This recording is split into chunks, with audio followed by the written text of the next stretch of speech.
If you've been looking to buy an Xbox Series X but you're not quite sure whether it's going to be worth your money, I'm going to let you know now. Let's get straight into the video. The first thing I want to talk about is the design. Now, compared to the PS5, it's not quite as flashy, it's not quite as futuristic, but by no means is it a bad design. I absolutely love the design of the Series X. I think it's a really sleek, stylish design. But yeah, there's not really much to be said about the design of the console. You either like it or you don't. I think it's really stylish. A lot of people think it's really boring. It is just down to your personal taste. I will let you know as well that if you do have one of those IKEA box cabinets, your Series X will fit nice and snug inside of there, whereas your PS5 has no chance. So, if that's a big deal for you, it might not be, but I thought I'd throw that in there just in case. In terms of ports as well, you do get a USB port on the front just there. You do have the pairing button as well to pair your controller and your headsets to the console. On the back, you do have the power cable port, as well as a HDMI 2.1 port, 2 USB ports and an Ethernet port as well as a storage expansion slot as well. Now, as you can see behind me there, the Xbox dashboard, it hasn't changed in quite a while. It is kind of getting boring now, and the issue is as well, it's starting to look outdated compared to the PlayStation, where they got the new PS5 and you got the new PS5 dashboard as well. Microsoft stuck with the original Xbox One dashboard and hasn't changed it from there. I will say now as well, you do get the 4K support, but unfortunately you don't get HDR on the menus. It's not a huge deal, but personally, especially if you've got a OLED TV and it doesn't support SDR too well, the dashboard's going to look really dull and dark. It's not a massive deal, but I thought I'd throw that in there just to let you know. It's something I noticed, so I thought I'd mention it. But yeah, apart from the dashboard looking a little bit outdated, it functions absolutely fine, does everything you need it to. It's easy to get to your apps, it's easy to get to your games, and it tells you everything you need. It's just a little bit outdated. But besides the point, it's not bad by any means, and getting to your games is absolutely fine, so that's all that matters really.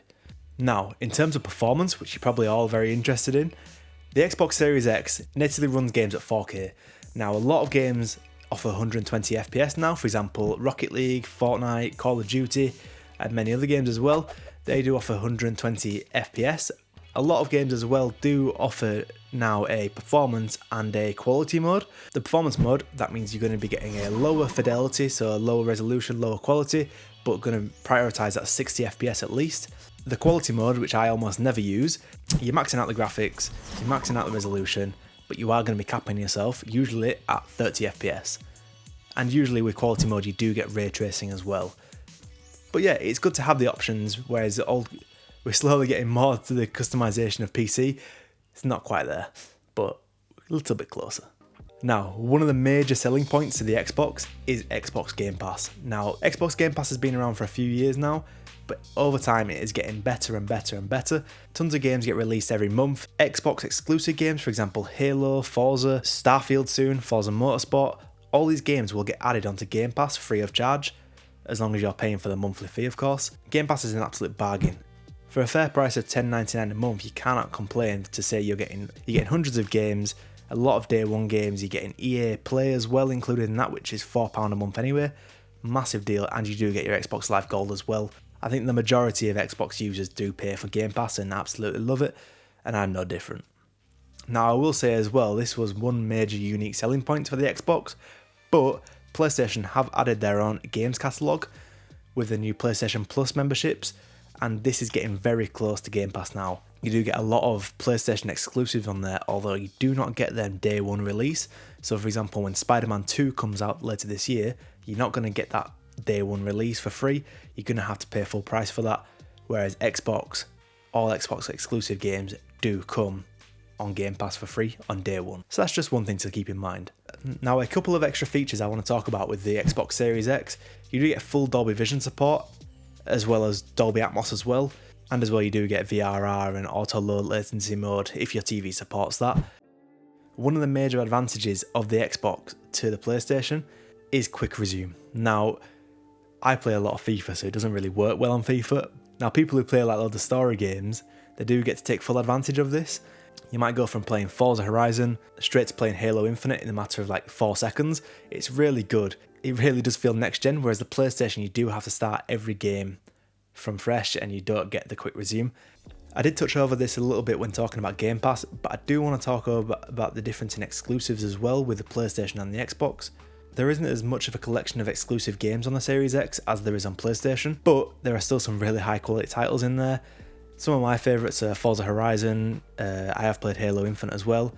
Forza Motorsport coming this year, and I'm looking forward to Starfield as well. But I would say PlayStation does have a bigger selection of games and more higher quality games, but the Xbox still has a lot of great games as well. Now, one major thing I absolutely love about the Series X, which you also get to use the disc drive for, is backwards compatibility. Now, pretty much any 360 game or original Xbox game, as well as Xbox One obviously, all those games will work flawlessly on your Series X. And that's one of the main reasons to go for the Series X over the Series S, for that reason alone. Not for the new titles on disc, but actually the old games. I do prefer picking up a nice cheap disc of like an old Call of Duty, throwing that in the Xbox, playing the original Forza Horizon for example. That's one of my favourite games. But yeah, I think backwards compatibility, you just can't beat it with the Xbox, and PlayStation just doesn't have that same kind of compatibility as the Xbox. So if old games are something you like to play, you might want to look at picking one of the Xboxes up. Now, I want to quickly talk about the price of the Xbox. Now, last year, the Xbox Series X in the UK was £449. Since the beginning of this year, they have nudged that price up to £489. You do tend to see a lot more bundles bundled in with games now. That does nudge the price up to £489. I would keep that in mind if you're looking to get this console. Do expect to pay towards the £500 mark, but yeah, it's a very, very impressive console and it's definitely worth the money.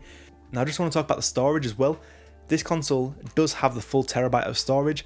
I would say you're going to be able to get like 3 or 4 massive games as well as like 5 or 6 medium-sized games without any problems.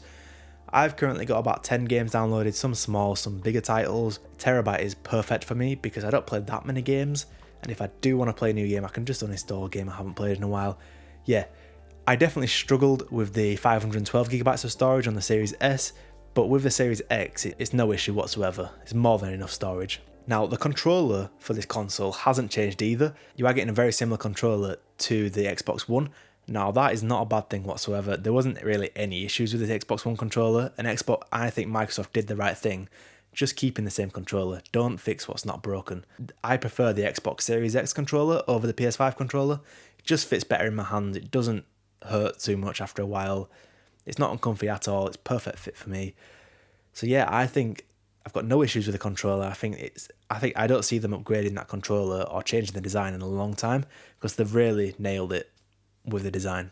And if you do need a little bit more out of your controller, you can pick up the Xbox Elite controller as well. That is very often on sale as well for about £140 in the UK, maybe $150 in the US. You can't complain whatsoever. I think the controls are perfect, and I don't really see any issues with them at all really. Overall, I think the Xbox Series X is a perfect buy for most people. I think if you are a big gamer and you've got a 4K TV, get yourself a Series X. You'll absolutely love it. Now, I would strongly suggest that you do not get the Series X if you do not have a 4K TV. If you've got a 1080p monitor, even a 1440p monitor, I would say get yourself a Series S, or even the new carbon black version of the Series S, which comes with a terabyte of storage for $299. I think it's perfect. I think unless you've got a high-end TV, don't get the Series X, because you're not going to see that much improvement, unless you need the disc drive, of course, but if you need it or not. But yeah, I think the Series X is an absolute incredible purchase, and I'm more than happy with it, and I don't think you can go wrong buying one either. But yeah, if you enjoyed the video, please leave a like and subscribe. I want to say thank you as well for my last Xbox review. I got tons of support on that video. But yeah, if you enjoyed the video, leave a like and subscribe. Let me know what console you've got down below, and if you're going to pick up a Series X, and I will see you next time. Goodbye.